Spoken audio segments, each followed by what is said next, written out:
Hey guys, what's up? Super Game Bob here today with the very first episode of Let's Fix It. And this video I will take you through and I will show you how my personal favorite ways of cleaning game cartridges. I'll get you in up close and personal and we'll see how I keep all my cartridges clean.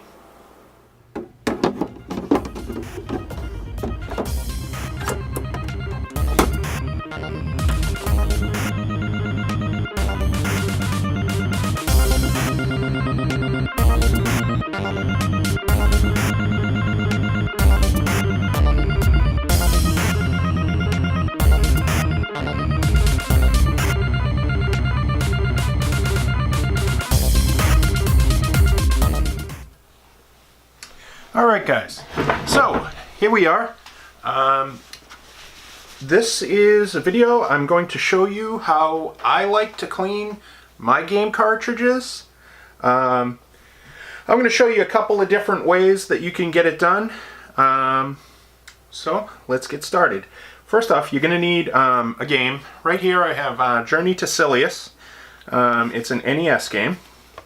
Now, I always like to do this on some paper towels because the paper towels keep the game from getting scratched by the table, and it keeps the table from getting dirty from the chemicals that you need. Now, the next thing you're going to need is some game bit screwdriver bits. Now, I happen to have bought this set here on, I believe it's eBay. Yes. And it came with the tri-wing screwdriver for doing Game Boy Advance games. It came with the 4.5 millimeter game bit, and that is for primarily for consoles and Sega Genesis games. And then it came with the, I believe it's the 3.8 millimeter. Let's see if it says on there. Yeah, it doesn't say, but I believe it's 3.8 millimeter game bit, and this is for your Super Nintendo, Game Boy, NES, and I believe even the Nintendo 64 all use this bit here.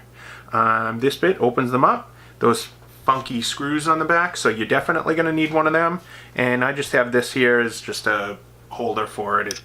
It's not even a very good one because it's not magnetic, so it tends to fall out, but it gets the job done. Sometimes you don't even need this. Sometimes the screws are loose enough that you can do them by hand just with the bit. The next thing you're definitely going to need is Q-tips. You're going to need a lot of them. You're going to need, I use anywhere from 4 to 5 per game that I clean. And those are going to be used. Now, regardless of which method you choose to go with, you're going to need those. If the game is one that you've previously cleaned more thoroughly, then all you're going to need to do when it doesn't work is get some rubbing alcohol, but you're going to want to make sure you get the one that is clear, not the green or funky colored one, because those contain a lotion which can leave a residue. So you're going to want to get the one that does not contain any of that stuff, and you want the highest percentage of alcohol you can get. This stuff here I have is 91%. Now, that is going to clean most games. But what I do personally, when I get a new game, these games are 30 years old. They have corrosion and a layer of oxidation on their pins that prevents your system from reading them. The only way to remove that is through some sort of an abrasive. Now, you do not want to clean every time you clean your game. You do not want to clean it with this method. But what I use is called brass polish. Now, the brass polish contains ammonia and a very, very mild abrasive. So what that does is it removes the layer of oxidation from the pins and brings the game back to its state of being brand new. I have a toaster NES, and all of my cartridges work first time, every time, because I use this method. Now, this method does remove a very small layer of material from the pins. So if you clean them every time using this method, they will wear out over time. But if you clean these once every 10 years with this method, they're just always going to work, and they're probably going to outlast you. Now, there is another method, which I'm not going to show you because it doesn't work as well as the brass polish, but that is taking an eraser from a pencil and running it along the pins. That does remove the oxidation. I primarily only use that on TurboGrafx hue cards because they're a little bit more delicate and a little bit easier to damage. So that's usually what I use on them. You can use that on NES games, Genesis games, any games you want, but I prefer to use brass polish because I find that it does a much better job, and I don't usually have to do a second application. Now, alright, so this game here, Journey to Silius, I recently picked this up. You will see a recent games pickup video, probably next week, with this in it. And I have not opened it yet. I have no idea what condition the pins are in. So what I'm going to do is I'm going to bring you guys in nice and close so that you can really see what's going on, and we'll get to it. Okay, here we are. Now that you're zoomed in and got a bird's eye view, I'm going to start by flipping the cartridge over and taking my tool here and attempting to open it. And there we go. See, a lot of times you don't even need a screwdriver handle to undo or reattach the screws. Just sometimes they're a little bit too hard to turn by hand. These ones were fairly tight. Sometimes they're so loose that you almost look at them wrong and they come out. Alright, so let's move that out of the way, and let's move that out of the way. Now, right here you have the circuit board. That's the back side, and that's the front side. Now these pins are actually surprisingly very clean. Let me see if I can zoom that in. And autofocus is turned off.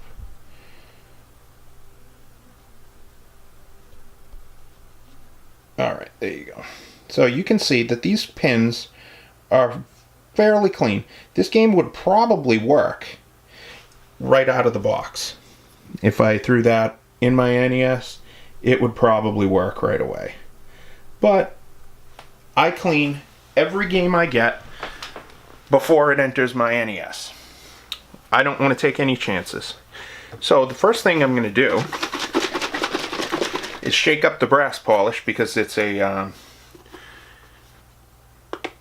it can separate, and I have these little mini solo cups here. I use that so that I don't contaminate the bottle of brass polish. So what I'm going to do is grab a few Q-tips here, and what I'll do is I just dip the Q-tip in and wipe it on the pins and just scrub a little gently. And you can see already that the Q-tip is turning black. Okay. That's the oxidation that you're removing from the pins. So then I take the Q-tip, flip it around to the clean side, and I wipe all the brass polish off.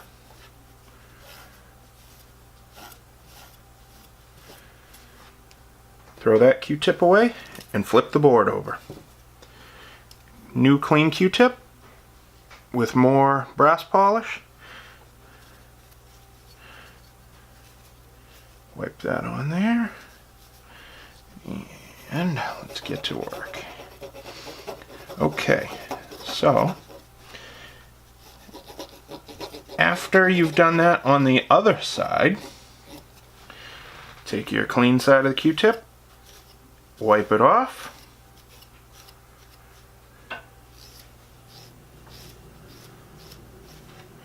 and now you're ready for step 2. Flip the board back over, and you'll notice that it's a little chalky looking on the pins.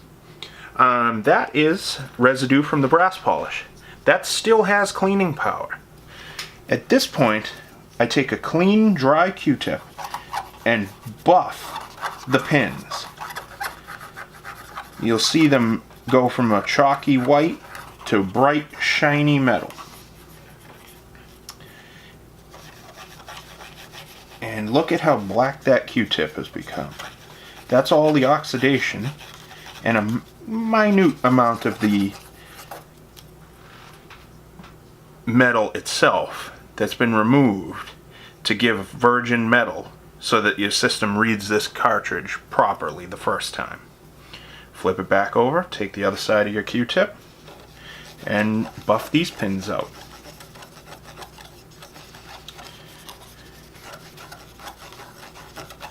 And I use a moderate amount of pressure while doing this.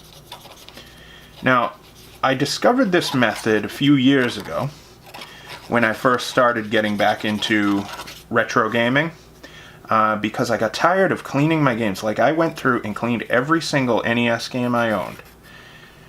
And they worked great for a few days, and then they would stop working. Now that I've discovered this method, they work great indefinitely. I haven't had one that I had to clean twice, more than just a quick swab with alcohol, which is the next step.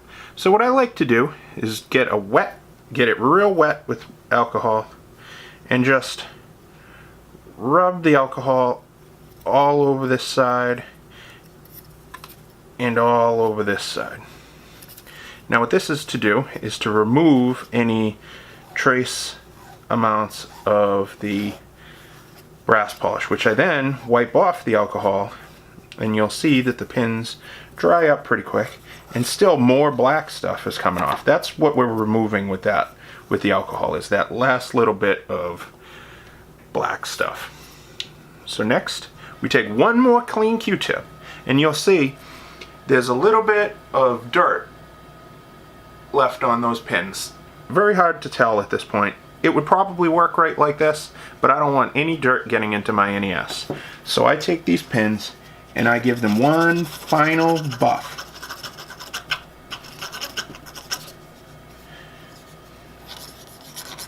And really polish up those pins to the best of my ability. Let's see.